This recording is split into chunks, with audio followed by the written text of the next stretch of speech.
Di alintana ang panahon at hamon ng kalamidad. Patuloy ang Northern Police District sa pagbibigay ng serbisyo at tulong para sa mga mamamayan ng Camanaba.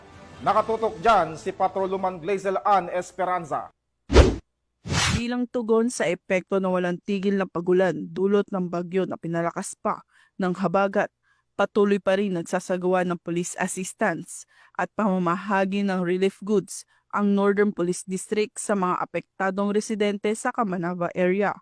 Ang NPD ay tumulong sa iba't ibang evacuation centers at barangay upang matiyak ang maayos, ligtas at organisadong distribusyon ng mga food packs, hygiene kits at iba pang pangunahing pangangailangan.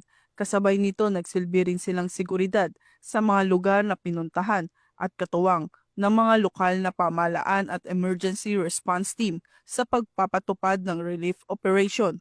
Tuloy-tuloy ang pagbibigay ng tulong ng ating kapulisan bilang bahagi ng kanilang tungkuling maglingkod at magprotekta sa taong bayan. Sa kabila ng panganib at hirap na dulot ng masamang panahon, hindi nag-aatubiling magpakita ng dedikasyon at malasakit ang mga tauhan ng Northern Police District upang matiyak ang kaligtasan at kapakanan ng bawat mamamayan.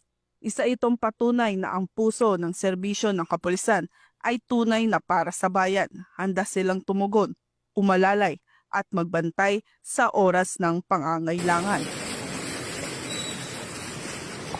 Mula rito sa Northern Police District, ako po ang inyong PNN correspondent, Patrolwoman Glazel Ann Esperanza, alagad ng batas, tagataguyod ng Balitang Pulis.